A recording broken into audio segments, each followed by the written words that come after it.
Welcome everyone to the video. Today we are going to talk about the best characters to build for ROBB's War event. Now, we know that the ROBB's War event is going to be heavily debuff based, so you are going to want Boltons, you are going to want Starks, they get increased stamina, and you are going to have a balance. And what I mean by that is you are going to need teams for easy and hard, normal and hard, and you're going to need a team for treacherous and Kingslayer. And the reason for that is if you level up characters too strong, you will kill them off before you can apply the maximum amount of debuffs. So try to build two teams for this event if you can. Now, I'm going to give you guys a little information on this event. It's going to be this Thursday, so get ready for the event. It's going to be this Thursday. You have time to collect silver and to collect food and level up your characters. Now, the characters, I'm going to go over two characters that are not in the faction that are going to be useful, and then I'm going to go over the rest of the characters. So this is Lord of Bones, and I think Lord of Bones is going to be a stud for the event. I mean, he has a fast speed move with an AoE ice, and then when someone is defeated, all enemies will get one ice. So in this event, you can have 5 stacks of ice on a character. That is the max.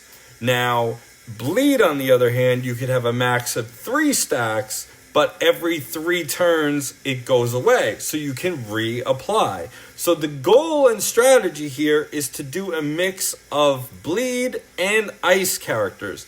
Lord of Bones is going to be phenomenal for your Ice teams. I have him at level 200, so I am probably going to use him for Treacherous and Kingslayer. The other character who is not in a faction who can be super useful in this event, which many people got in the raid rewards, is Ygritte. Now, Ygritte has a fast speed attack move that if she does not defeat an enemy, she can inflict 3 bleed. So if you have her, she can be very useful if you have her underpowered, and you will inflict bleed. Now, let's talk about leaders. Let's talk about leaders for the event. Now, I recommend you have 1 strong leader and 1 weak leader, and I feel like these are the best leads in the game for the teams. You have Ned Stark, who has the lead that everyone starts off combat with 1 ice. So right off the bat, you are going to get points and inflict ice upon the enemies, and then you have his taunt, which if he's getting hit while he's taunting, he has a 65% chance to afflict his attackers with ice. Now, mine is 204, so again, I'm going to be using him for Treacherous and Kingslayer. Now, my other leader that I highly recommend is for the Boltons, and this is Ramsay Bolton. Now, Ramsay has a leadership ability that at the beginning of combat, if Ramsay's the team leader, he has an 80% chance to inflict up to 2 bleed on each opponent.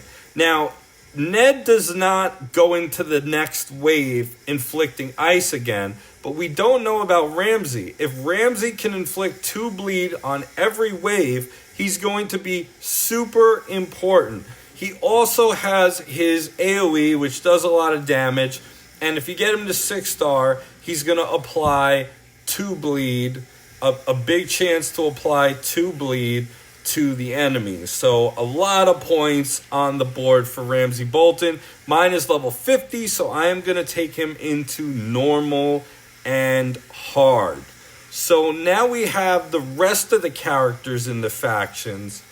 Let's go over my bleed recommendations, because I feel like you need a combination of bleed and ice, and the bleed has more potential since you can keep stacking these debuffs. Now, the first character that I recommend is Dreadfort Flayer. Now, he has a special passive ability that when an enemy is defeated, all enemies have a 95% chance to be afflicted with 2 bleed. So he's going to rack up points. I think I'm going to use him in my easier brackets. And then he has a fast speed move that does damage, and the target and all enemies with bleed have a chance to become afflicted with more bleed. So I don't know if I'm going to be using that, because if you kill people off too fast, then that might not work. If someone has 1 bleed on them, or a couple of people have 1 bleed on them, maybe I'll use it if it doesn't kill them off. So I'm going to use Dreadfort Flayer. The other guy, and I am going to take him into Kingslayer, the Bolton Field General. I was looking at these guys, and now the General has a fast speed move. He grants all allies a defense buff for 3 turns, and a 65% chance to induce up to 3 bleed upon all enemies. So it does no damage, which is wonderful. It does 0 damage.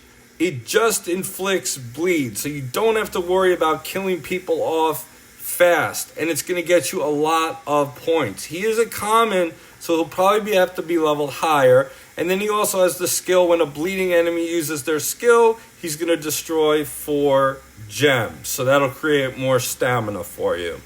So I feel like he's going to be a god. I feel like the Dreadfort Flayer and Bolton Field General are going to be the top 2 bleed guys. Another bleed guy that's going to be stellar is going to be the Bolton Man of Arms. He has a very fast speed move, and he will get more stamina as a bonus for being a Bolton. He's going to swing 4 times, and each strike has a 60% chance to induce bleed. So chances are he's going to be inflicting bleed, and a lot of it, and I think he's going to be useful in the event. I think he's going to be very useful. And then now we have the Starks. The Starks have a lot of characters that can inflict ice. So my powerhouse go-to is probably going to be Jon Snow, King in the North. King in the North, he strikes for 1 ice and then 4 random enemies with a 75% chance to inflict 1 ice. So there's going to be a lot of ice. Now with his skill, whenever an enemy is afflicted with ice, he's going to gain stamina and they lose stamina. So while you're using Lord of Bones to create AoE ice, King of the North is going to get all this stamina generated and be able to do his move. So for that reason, I am going to be using him in Treacherous and Kingslayer. Another solid ice maker is Theon Greyjoy, who has a fast speed move, but you just have to be careful. I would bring him in the harder difficulties because he does a lot of damage. He will if it's the first skill used in the turn, he's going to inflict 1 ice and raid with a chance for bonus ice and raid. So he has a chance for that. Theon has a lot of potential. Just don't go too strong on your characters or else you're going to have issues. Then we have Catelyn Stark, who is a healer, and you're probably going to need heals for this event if you're going to be going for the long-term sustained move. Now, 5 times per battle, when an ally falls below 50%, she's going to sacrifice 20% of her HP to heal them, and then the attacker is afflicted with 1 ice, and a 25% chance for the rest to suffer 1 ice. So, I feel like she's going to be important. Probably might use her in the harder difficulties. You also have another very good character, the epic Red Jon Snow, which he has a newer move. When an enemy is hit with a critical strike or afflicted with ice, he gains 1 northern gift. And then when he uses his skill, he's going to inflict that much ice on a target for every northern gift he has. So you could probably use Ned. Now all of a sudden Red Jon Snow has a whole bunch of northern gifts. And then you get someone like Lord of Bones with an AoE. Now all of a sudden Red Jon hits someone hard for about 5 ice. So he's going to be pretty solid as well. I still believe that Brawler and Archer are going to have their use. He's going to inflict 2 ice pretty much at a normal speed move, and he's going to stun targets that are brittle for 2 turns, so it'll give you more help on that aspect. Then you have Woodland Archer, who is going to afflict pretty much all enemies with ice, with 1 ice. So she's going to fuel your King in the North. She's going to be solid. She's a common, so you might have to invest a little bit higher in her. But again, you need a team for normal and hard, and you need a team for treacherous and Kingslayer. You can't just blast through this. This is not an event that you could use Rhaenyra in the greens and Stannis and you're done.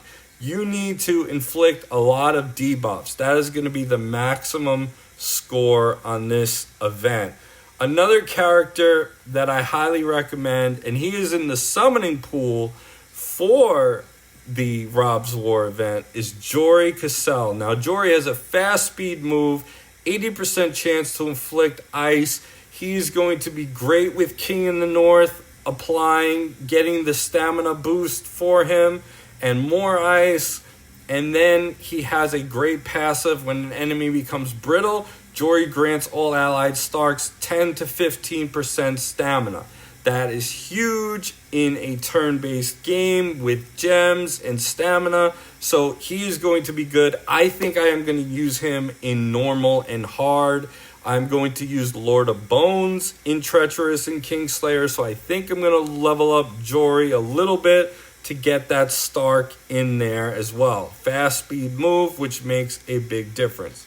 Then you have Robb and Talisa, which I'm not sure if they're going to be super special, because the reason I say that is they're going to have, anytime an enemy uses their skill, they're going to afflict them with 1 ice, which is great. It's great.